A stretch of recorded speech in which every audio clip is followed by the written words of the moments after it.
스타벅스는 왜 한때 소비자들에게 사랑받았고 또 왜 매력을 잃어가고 있을까요? 처음에 스타벅스는 단순히 커피를 파는 곳이 아니었습니다.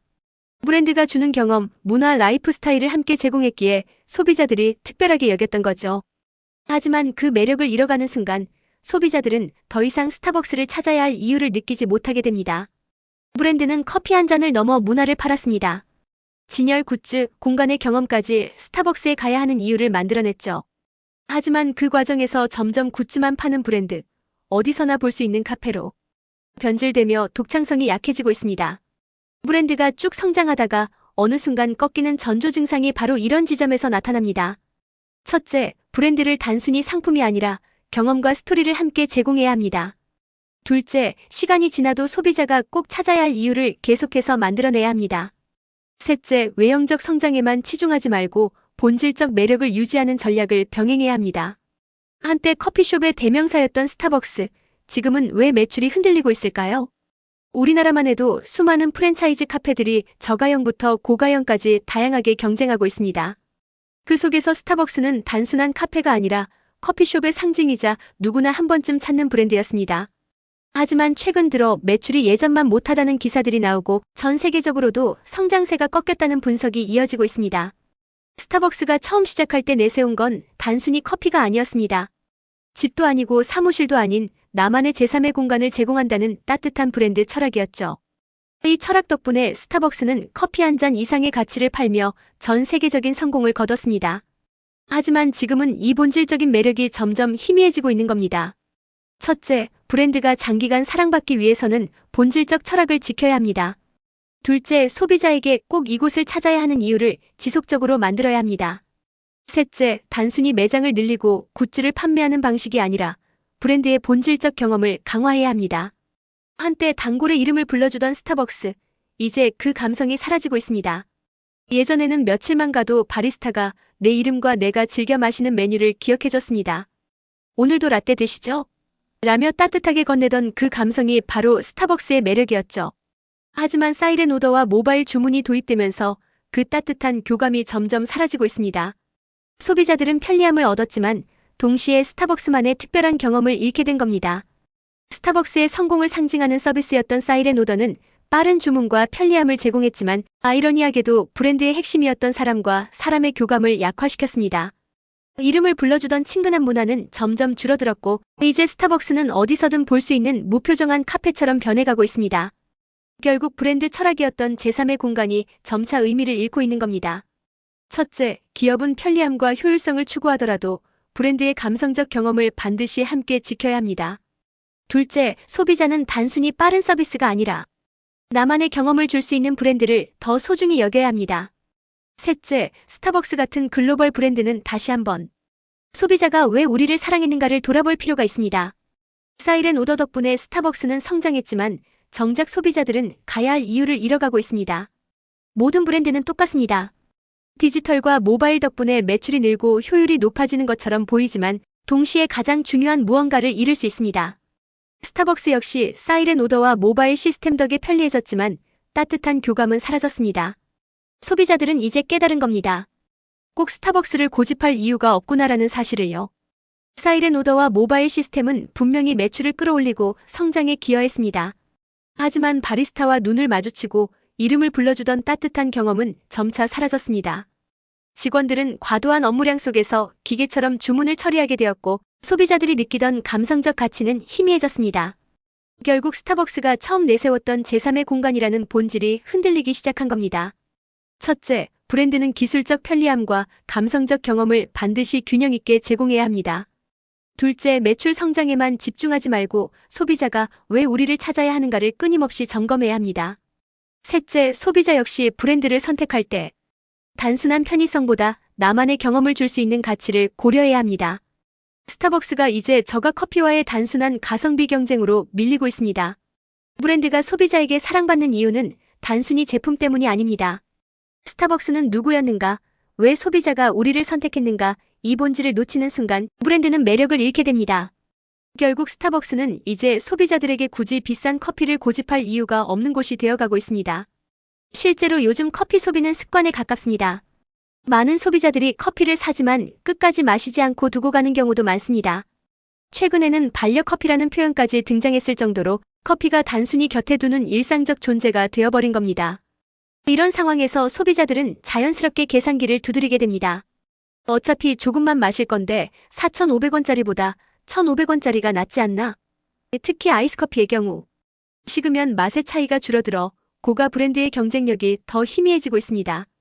첫째, 브랜드는 소비자가 왜 이곳을 찾아야 하는가라는 이유를 다시 만들어야 합니다. 둘째, 가격 경쟁이 아니라 경험 공간 철학에서 차별성을 보여야 합니다. 셋째, 소비자 스스로도 단순한 습관 소비가 아니라 가치 있는 소비를 찾는 기준을 세워야 합니다.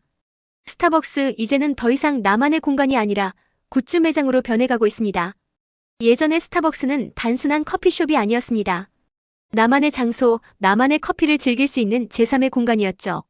하지만 지금은 커피보다 한정판 굿즈 진열에 더 집중하며 본래의 매력을 잃어가고 있습니다.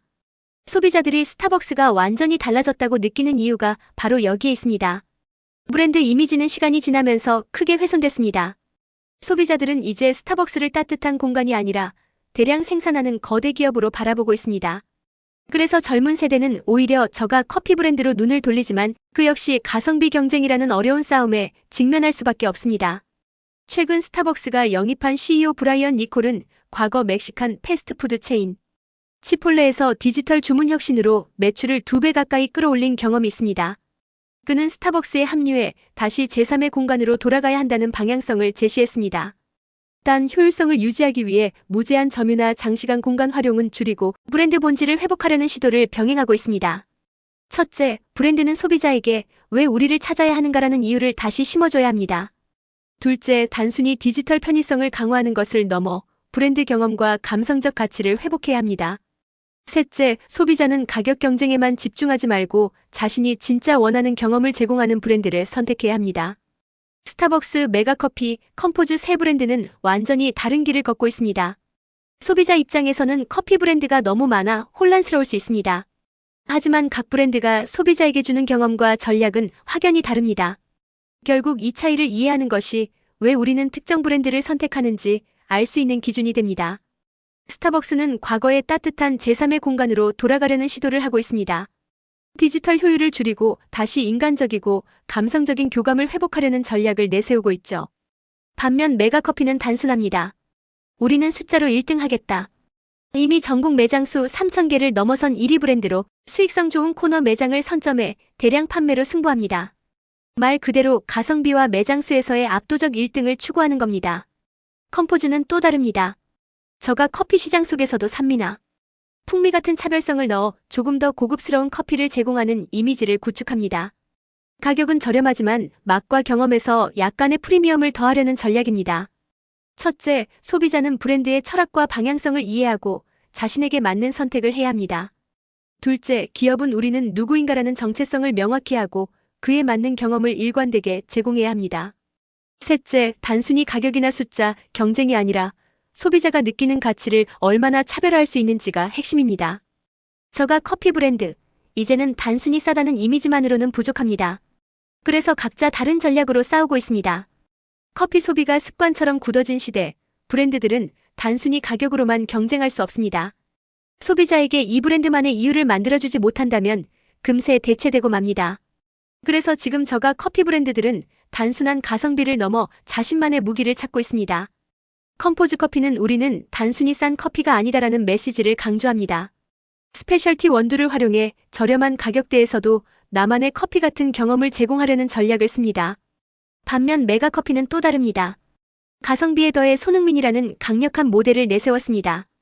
BTS처럼 팬덤이 갈리는 아이돌과 달리 손흥민은 온 국민이 사랑하는 대표 인물입니다. 메가가 가고자 하는 대중적, 누구나 즐길 수 있는 브랜드라는 정체성과 완벽하게 맞아떨어지는 선택이었습니다. 결국 소비자는 가격만이 아니라 브랜드가 전하는 상징과 이미지까지 보고 선택하게 됩니다. 첫째, 브랜드는 단순히 싸다는 이유가 아니라 우리만의 이유를 소비자에게 보여줘야 합니다. 둘째, 모델이나 광고 전략은 브랜드 정체성과 일관되게 연결돼야 합니다. 셋째, 소비자 역시 가격뿐 아니라 브랜드가 주는 가치와 이미지를 함께 고려해 선택해야 합니다. 브랜드가 위기에 빠질 때 그 전에 반드시 나타나는 신호가 있습니다. 많은 브랜드들은 매출이 흔들리면 요즘 경기가 안 좋아서, 비가 와서, 날씨가 추워서라며 외부 요인 탓을 합니다. 하지만 진짜 위기는 외부 환경이 아니라 브랜드 안에서 이미 시작되고 있는 경우가 많습니다. 처음에 성공하는 브랜드들은 내가 원하는 타겟이 찾아올 때 성장합니다. 예를 들어 제가 마케도라는 제품을 만들었을 때 원래 타겟은 20대 여성이었습니다. 데이트 후 센스 있게 커피와 함께 마케도를 꺼내는 장면을 떠올리며 기획했죠. 이후에는 아주머니들이 아이에게 사주고 초등학생, 중학생들이 찾는 등 타겟이 넓어지는 건 자연스러운 확장입니다.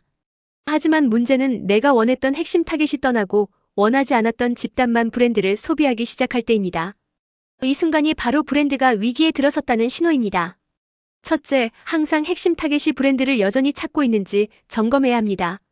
둘째, 매출의 일시적 변화가 아닌 소비자층의 질적 변화를 관찰해야 합니다. 셋째, 외부 요인 탓을 하기 전에 브랜드의 본질적 매력과 타겟 관리가 유지되고 있는지 돌아봐야 합니다. 브랜드가 꺾이기 시작하면 그 다음은 금방 추락입니다. 많은 사장님들이 매출이 떨어지면 비가 와서 그렇다, 경기가 나빠서 그렇다며 핑계를 댑니다. 하지만 날씨가 매출을 좌우한다면 비 오는 날 잘 되는 가게는 왜 있을까요? 사실은 매출이 꺾이는 순간 이미 위기는 시작된 겁니다. 브랜드가 한번 꺾이면 회복은 훨씬 더 어렵습니다.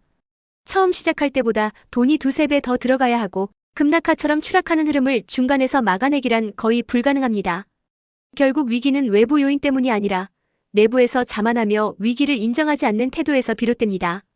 이때 미리 대비하는 사람만이 살아남을 수 있습니다.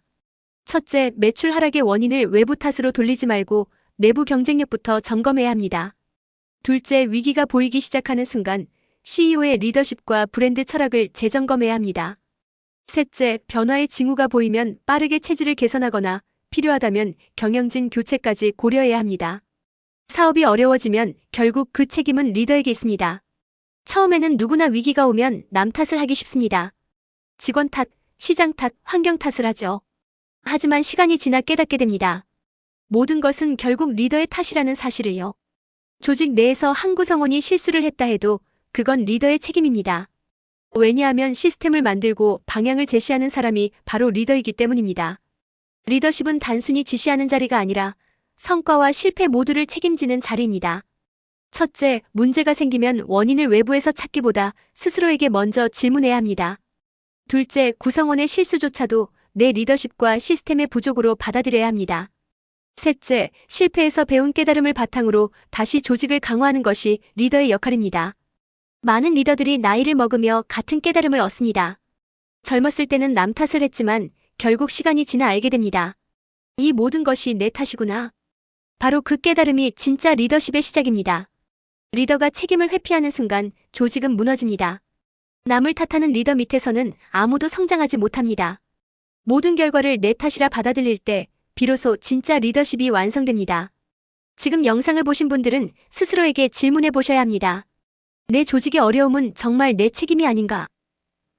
여러분은 리더의 역할을 어떻게 정의하시나요? 댓글로 의견을 남겨주세요. 이 영상이 리더십과 경영을 고민하는 분들에게 도움이 될 수 있습니다. 꼭 저장하고 공유해주세요.